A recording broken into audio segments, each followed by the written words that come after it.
Shalom, salam sejahtera bagi kita semua.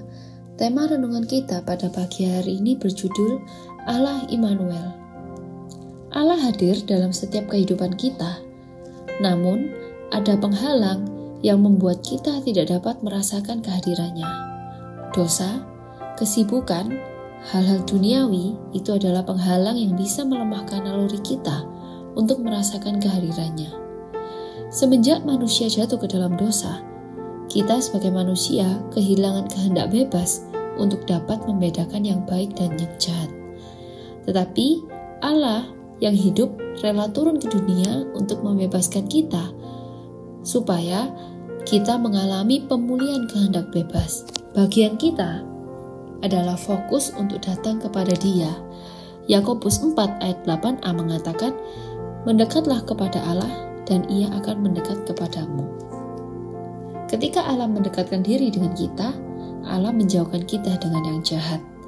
Karena kekudusan Allah tidak bisa bersatu dengan yang tidak kudus. Dan ketika kita dipisahkan dari keduniawian, Tuhan Yesus tidak pernah membiarkan kita sendiri. Mungkin orang-orang di sekitar kita meninggalkan kita. Kita serasa tidak punya teman, tidak punya siapa-siapa. Tetapi Tuhan tidak pernah membiarkan kita sendiri. Kesendirian adalah kebohongan yang dibuat oleh iblis dan perasaan yang sudah dirusak oleh dosa. Iblis mau kita percaya bahwa kita sendiri, tetapi kita harus yakin bahwa Tuhan selalu bersama-sama dengan kita. Mari kita sama-sama belajar dari Abraham dalam Kisah Para Rasul 7 ayat 4. Di situ tertulis, "Maka keluarlah ia dari negeri orang Kasdim lalu menetap di Haran. Dan setelah ayahnya meninggal, Allah menyuruh dia pindah dari situ ke tanah ini tempat kamu diam sekarang."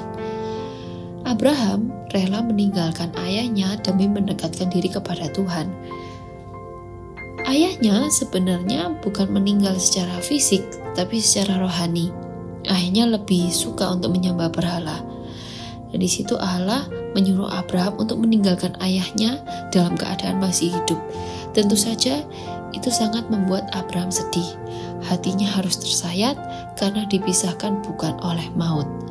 Oleh sebab itu, kita harus lari kepadanya, kita harus lari kepada Tuhan, dan kita harus percaya bahwa Tuhan selalu bersama-sama dengan kita. Tuhan tidak mau kita lari daripadanya, Tuhan mau kita lari kepadanya. Penebusannya memulihkan kesadaran kita akan keberhargaan kita, terlepas dari apapun yang pernah terjadi dalam kehidupan kita. Ketika Allah mengusir Adam dan Hawa dari Eden, Allah mengenakan pakaian dari kulit binatang yang dikorbankan oleh Allah untuk mereka.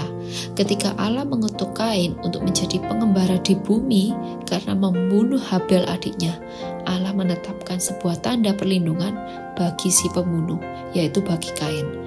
Setelah penghakiman air bah, Allah menjaga kelangsungan keluarga Nuh dan kembali menyatakan firman berkat dan kemakmuran dengan memberikan perjanjian busur panah.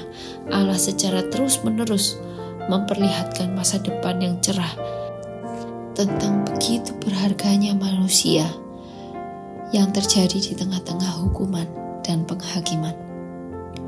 Apapun yang kita alami sekarang, baik, buruk, ketika kita fokus untuk datang kepada terang dengan meninggalkan keduniawian, Allah itu Immanuel dan telah menjadikan kita berharga.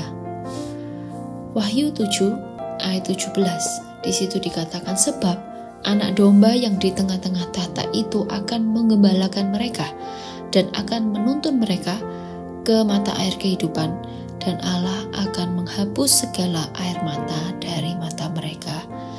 Kita sangat berharga di mata Tuhan.